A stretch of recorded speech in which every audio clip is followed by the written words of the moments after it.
कक्षा 12वीं लेखा शास्त्र में हम लोग कंपनी के वित्तीय विवरण का अध्ययन कर रहे हैं और इस अध्याय का मुख्य उद्देश्य है कंपनी अधिनियम के अनुसूची 3 के अनुसार कंपनी का जो चिट्ठा होता है उसके प्रारूप को याद करना और उसके प्रारूप के अनुसार ही जितने भी मदें हैं उनको लिखना।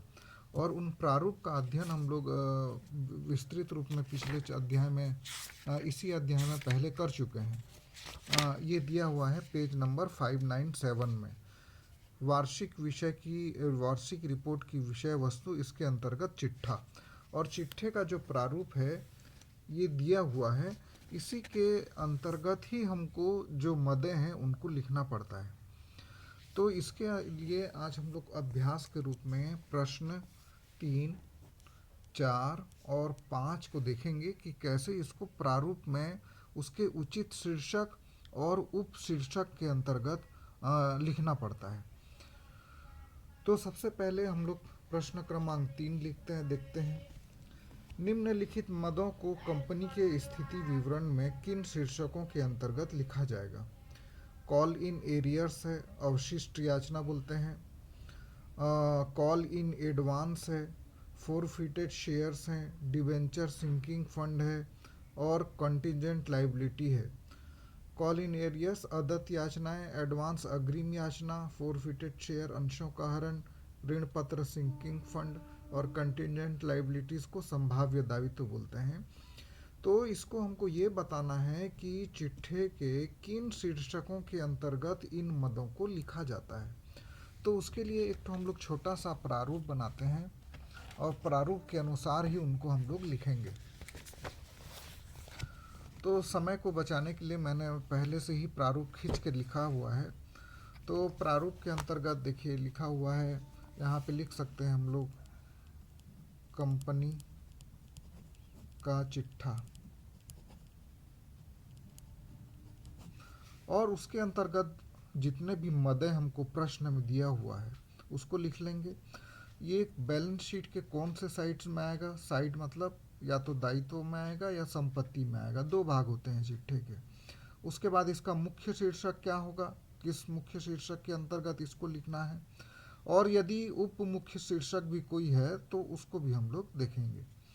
तो सबसे पहले अदत्त याचना, यदि हम लोग आप चिट्ठे का अध्ययन करेंगे जो मैंने अभी आपको दिखाया था तो उसमें ये जो अदत्त याचना है ये दायित्व तरफ आता है, संपत्ति तरफ नहीं आता परंतु दायित्व तरफ आता है। और ये जो मुख्य हेडिंग जिसके अंतर्गत अदत्त याचना को लिखा जाता है उसको बोलते हैं शेयर कैपिटल, अंश पूंजी। ये उसका मुख्य शीर्षक होता है। और जो उप मुख्य शीर्षक जिसके अंतर्गत ये आता है अदत्त याचना वो होता है प्रार्थित पूंजी। और ये आप लोग चिट्ठे के प्रारूप में भी ये आपको मिल जाएगा देखने पर। दूसरा है अग्रिम याचना, ये भी दायित्व तरफ ही आएगा। इसका भी मेन हेडिंग अंश पूंजी ही होगा क्योंकि ये सब अंशों से संबंधित चीजें हैं। ये हरण भी अंश पूंजी के ही अंतर्गत आएगा, ये भी दायित्व में आएगा और ये भी अंश पूंजी का ही हिस्सा है। और इसका भी जो साइड हेडिंग है, सब हेडिंग है, वो है प्रार्थित पूंजी।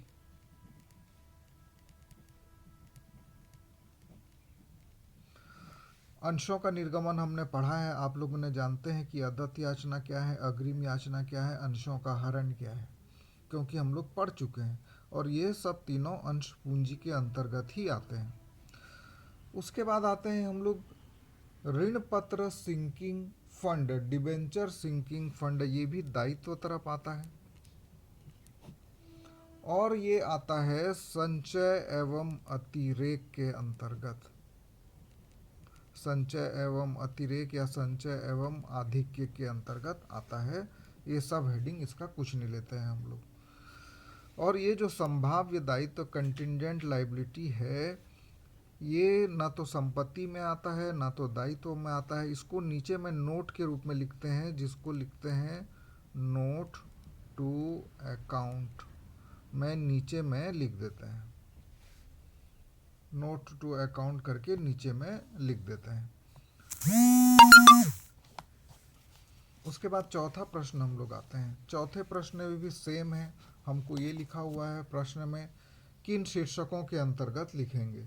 तो यहाँ पे मद है, आयाचित लाभांश, अवशिष्ट याचना और अग्रिम याचना। उसके बाद है अयाचित लाभांश, मतलब अनक्लेम्ड डिविडेंड होता है। अवशिष्ट याचना अंशों से संबंधित रहता है, तो निश्चित रूप से अंश पूंजी में जाएगा। अग्रिम याचना पिछले में देख चुके हैं हम लोग, अंश में जाता है। ऋण पत्रों पर उपार्जित ब्याज दे नहीं हुआ है, तो ये हमारा जाएगा करंट लायबिलिटीज में जाएगा, चालू दायित्व में, और अन्य चालू दायित्व इसका उप मुख्य शीर्षक होगा। तो सबसे पहले अयाचित लाभांश। अयाचित लाभांश का मतलब जिसमें लाभांश की घोषणा तो कर दी गई है पर उसका क्लेम नहीं किया है जो अंशधारी है, तो उसको हम लोग कहाँ लिखते हैं, चालू, ये इसको दायित्व पक्ष में लिखेंगे चिट्ठे के। पहली बात, मुख्य शीर्षक होगा इसका चालू दायित्व, और इसका मुख्य उप मुख्य शीर्षक हो गया अन्य चालू दायित्व। अवशिष्ट याचना और अग्रिम याचना ये अंशों से संबंधित है, दायित्व तरफ आएगा, ये भी दायित्व तरफ आएगा। और अवशिष्ट याचना तो अंश पूंजी से जुड़ा हुआ है, ये यहाँ पर आएगा, ये भी अंश पूंजी से जुड़ा हुआ है। और जो उप मुख्य शीर्षक है वो है प्रार्थित पूंजी, ये भी है प्रार्थित पूंजी। ऋण पत्रों पर उपार्जित ब्याज जो दे नहीं हुआ है, सिर्फ उपार्जित हुआ है, तो ये आएगा चालू दायित्व में, दायित्व पक्ष में आएगा। मुख्य शीर्षक होगा इसका चालू दायित्व, और उप मुख्य शीर्षक होगा अन्य चालू दायित्व। और स्थायी संचयी पूर्वाधिकारी लाभांश गत वर्षों का बकाया, इसको हम लोग यहाँ पर नहीं लिखेंगे, इसको हम लोग छोड़ देंगे।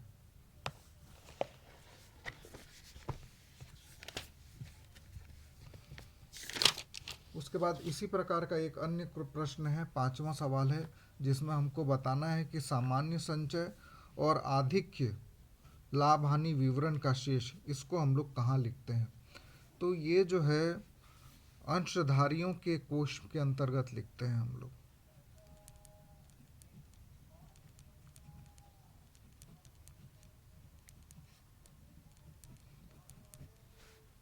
और ये भी अंशधारियों के कोष के अंतर्गत आता है।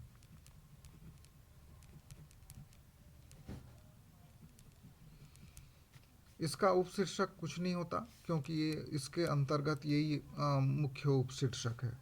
और ये जो आता है वो है संचय एवं अतिरेक के अंतर्गत आता है। संचय एवं आधिक्य बोलते हैं, इंग्लिश में इसको रिजर्व एंड सरप्लस कहा जाता है। तो मुख्य रूप से ये सवालों को आप लोगों ने देखा होगा, तो इसके लिए आप लोग को चिट्ठे का अध्ययन करना बहुत ज़रूरी है। और चिट्ठे का अध्ययन करेंगे तो ये सभी प्रश्न बड़ी आसानी से मिल जाएंगे। मैं फिर से आपको दिखा रहा हूँ, चिट्ठे का प्रारूप दिया हुआ है।